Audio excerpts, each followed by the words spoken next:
Hello and welcome back to another episode of A Figure a Day where I, Jake Stevens, am opening one Star Wars action figure each and every day. And because we are on the eve of Washington State SummerCon, the big show here in the Pacific Northwest, taking place this Friday, Saturday, and Sunday in Puyallup, Washington, we are getting super excited. I just got back from checking on the stages. I help out with the stages. I host some of the panels.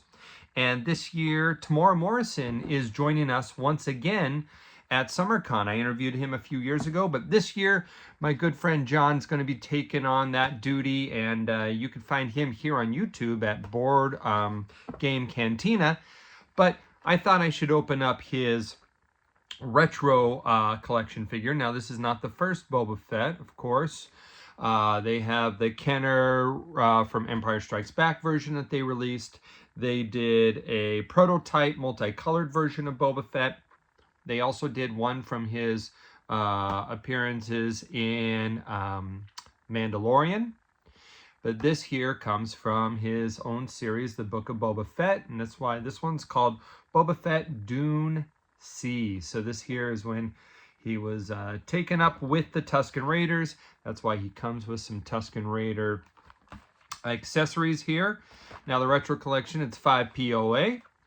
Taking a look at the back of the card, it's got the cross sell from the other people who were in this wave of figures. This was not a box set, but this was a individual wave set. And on the back, it's their generic retro collection blurb. The Star Wars retro collection is inspired by 1970s Star Wars action figures and features original figure design and detailing. Continue your collection from a galaxy far, far away. Let's go ahead and get Boba out of his package here. Yeah, SummerCon, if you live in the Pacific Northwest and you have not been to SummerCon, you are missing out on a fantastic convention. Free parking, tons of celebrities that you can get up close with. You can get up and even stand in line and just say hi. You don't have to get an autograph. It's a lot of fun, a lot of great time, a lot of great vendors. So yeah, a great time. But here he is. We're going to say he comes with 3 accessories because we're going to count his removable robe as one of them. Now this fabric here, we've been looking at robes lately. We saw Jedi Master Soul had kind of a different fabric. And yesterday when we looked at, who did we look at yesterday? We looked at one, oh my goodness gracious. Oh yeah, we looked at Mace Windu. And he had a different fabric. And now this is a third type of fabric. But what's unique about this one, this feels very much, I like it. It feels very much like the original Jawa cape. So it's kind of that same coarse kind of material here. And he has a, does he have a functional hood? He sure does, as he should. And there it is. So you put his hood up and down, and it looks actually pretty decent on him, the way it stands, or the way it lays. Now let's see, let's put his arms up so we can slip this robe right up over his body. And now we can see what he looks like without it. He's got some deco. He has this holster here, but nothing to go in it here. I was wondering if I looked around to see if there was another accessory, because a pistol would be cool that goes into it, kind of like the Hoth Han Solo can use his holster hole, but he does not have an accessory that I see that would go in it. Might have to play around with some others. He's 5 points of articulation. And yeah, he's invoking Kenner for me. Now let's look at his other accessories. He's got the Tusken Raider kind of sniper rifle here. I don't think that's supposed to be down. I might have to look at that again.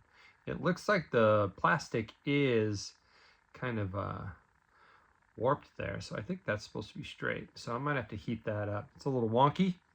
And his other accessory here is his gaffy stick, which looks very much like an original Kenner gaffy stick. Let's go ahead and put that in his hand. There you go. And you can sling this over his shoulders, I'm sure. Yep, there you go. This has a nice big strap on it, so I bet that fits over his cloak really well as well. See, it's a little almost too big for him to do it without his cloak, but there's no way for him to really hold this. It does not have a normal, what's it called? It doesn't have a normal trigger on it, so he'd have to hold it something silly like that. Not quite as cool, unless he's holding it casually, but there he is. Tem Morrison as Boba Fett. You can meet him and see him at Washington State SummerCon this weekend.